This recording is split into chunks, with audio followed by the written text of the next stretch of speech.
Oi, imagina você tirar várias pessoas da escravidão e guiá-los até uma terra onde, enfim, poderão viver uma vida digna. Não, o vídeo de hoje não é sobre Moisés, aquela figura bíblica que libertou o povo hebreu do Egito a mão de Deus, mas foi por esse nome, Moisés, que Harriet Tubman ficou conhecida. Para uns, uma ladra que deveria ser eliminada o mais rápido possível. Para outros, um símbolo de resistência e salvação. Mas o que nenhuma das partes poderia negar, meus amigos, era que essa mulher é simplesmente uma lenda. Oi, eu sou a Safira e hoje nós temos mais um vídeo para o quadro Momentos Extremos, Pessoas Extraordinárias. Imagine nascer em um lugar onde a sua vida inteira já foi decidida antes mesmo dos seus pais escolherem o seu nome. Foi exatamente nesse contexto que Harriet Tubman veio ao mundo. Ela nasceu por volta de 1822 no estado de Maryland, nos Estados Unidos.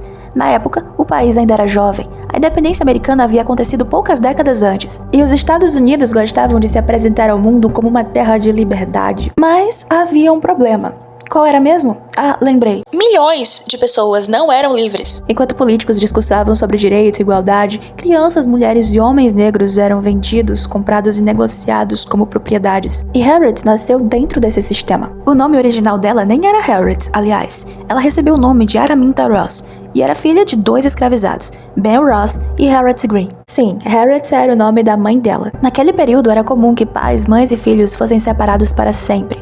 Bastava que um proprietário decidisse vender alguém e de um dia para o outro, toda uma família desaparecia. Então não existia ali apenas o medo de morrer. Existia o medo de viver uma vida inteira sem jamais ver ou ouvir falar das pessoas que você ama de novo. A infância de Harriet foi marcada por trabalho pesado e violência. Ainda criança, ela começou a ser enviada para diferentes propriedades para realizar tarefas domésticas e serviços no campo. Só que ela tinha uma característica que foi muito marcante ao longo de sua jornada. Ela dificilmente aceitava uma ordem que considerasse injusta. Foi justamente isso que levou ao episódio mais importante de sua infância.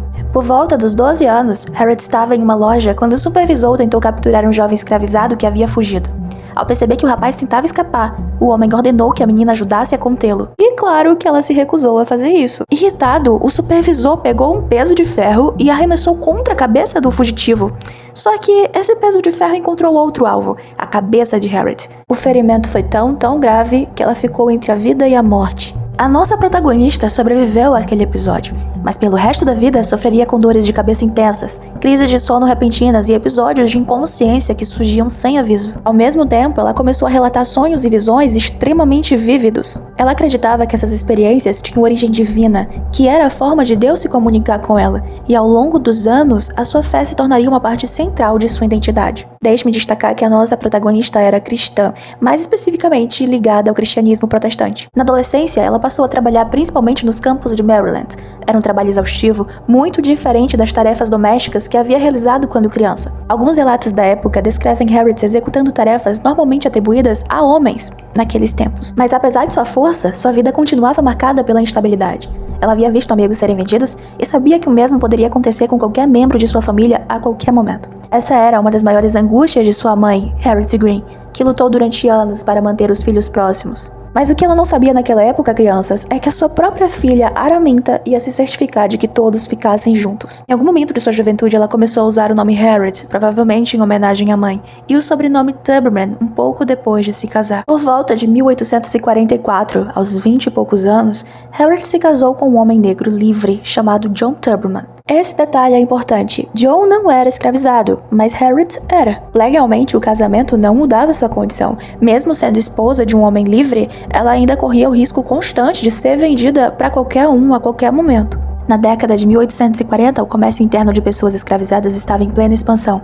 Muitos proprietários vendiam trabalhadores para estados mais ao sul, onde as condições costumavam ser ainda mais severas. Ela já tinha visto isso acontecer e ela sabia perfeitamente o que isso significava. Ser vendida significava jamais ver as pessoas que você ama novamente. Após a morte de seu proprietário, surgiram rumores de que alguns escravizados da propriedade poderiam ser vendidos. Harriet acreditava que estava entre eles. Naquele momento, ela se viu diante de uma escolha terrível: permanecer exatamente onde estava e esperar para ver o que acontecia, ou tentar uma coisa que quase ninguém tentava: fugir. Quando Harriet começou a falar sobre escapar para o norte, seu marido não apoiou a ideia.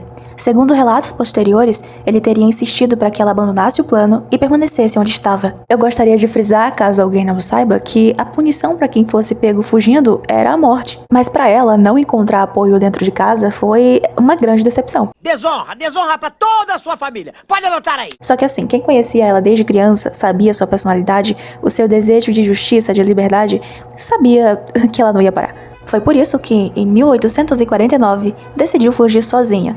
Naquele momento, ela tinha cerca de 27 anos. Ela saiu praticamente apenas com a roupa do corpo, sabendo que homens armados estavam procurando por ela incansavelmente. Além disso, anúncios oferecendo recompensas por fugitivos eram comuns. Quanto mais tempo ela permanecesse desaparecida, maior seria o interesse em encontrá-la. Por isso, Harriet viajava principalmente durante a noite. Durante o dia, costumava se esconder em celeiros, bosques, em propriedades de pessoas que eram contrárias à escravidão. Ela seguia para o norte, guiando-se por referências naturais, e segundo relatos posteriores, também guiou-se pela Estrela do Norte, muito usada por fugitivos como ponto de orientação. Mas a nossa protagonista não estava completamente sozinha. Ela contou com a ajuda de uma enorme rede clandestina conhecida como Ferrovia Subterrânea. E não, crianças, Não existia ferrovia nenhuma. o que existia eram apoiadores que ofereciam abrigo, comida, informações e locais seguros para quem fugia da escravidão.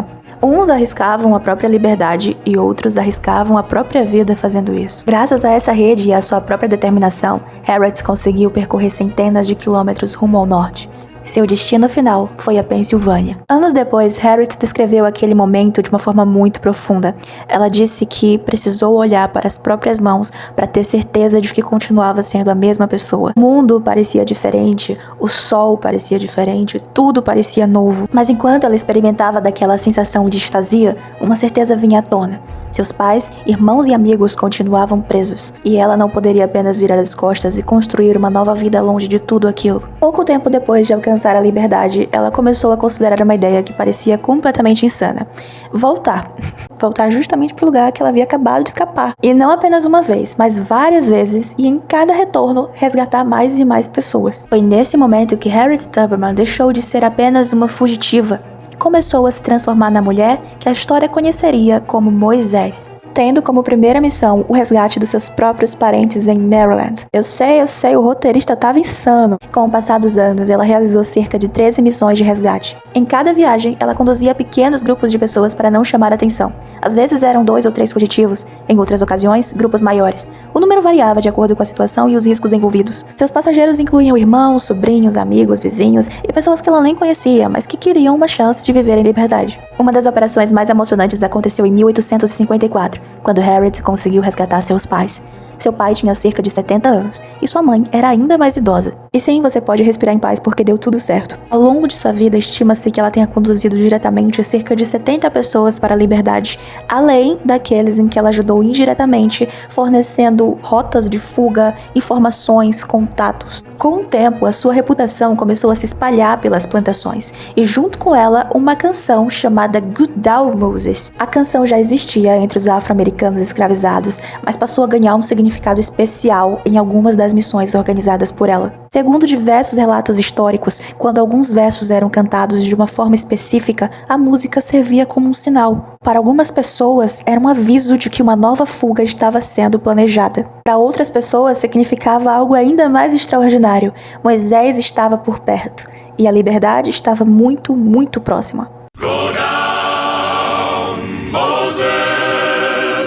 Se a história dela terminasse aqui, ela já seria uma das mulheres mais extraordinárias do século XIX. Mas calma que a mulher ainda não estava cansada não. Em 1861, os Estados Unidos mergulham em uma guerra civil. De um lado estava a União, formada pelos Estados do Norte, e do outro estavam os Estados Confederados do Sul, cuja a economia dependia fortemente da escravidão. E Harriet, claro, decidiu participar do conflito. Para o azar de muitos. Inicialmente, ela trabalhou como cozinheira, enfermeira, cuidadora de feridos, só que suas habilidades começaram a chamar muita atenção. Afinal, poucas pessoas conheciam tão bem o território sulista quanto uma mulher que havia atravessado aquelas regiões inúmeras vezes em missões secretas. Com o tempo, ela começou a atuar como exploradora e espiã do exército da União. Ela coletava informações, analisava rotas, identificava movimentações inimigas e ajudava a planejar operações militares. Então veio o episódio que a colocaria definitivamente na história militar americana. Em 1863, Harriet participou da operação com Barry Ferry, na Carolina do Norte. Utilizando informações obtidas por sua rede de espionagem, forças da União navegaram pelos rios da região e atacaram propriedades controladas pelos confederados. À medida que os barcos avançavam, centenas de pessoas escravizadas corriam em direção às embarcações. Homens, mulheres, crianças, famílias inteiras. Ao final da operação, mais de 700 pessoas haviam conquistado a liberdade.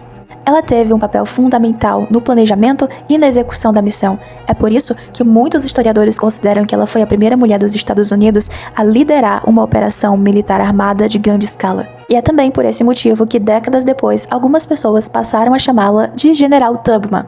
Quando a guerra terminou, Harriet continuou lutando por causas que considerava justas.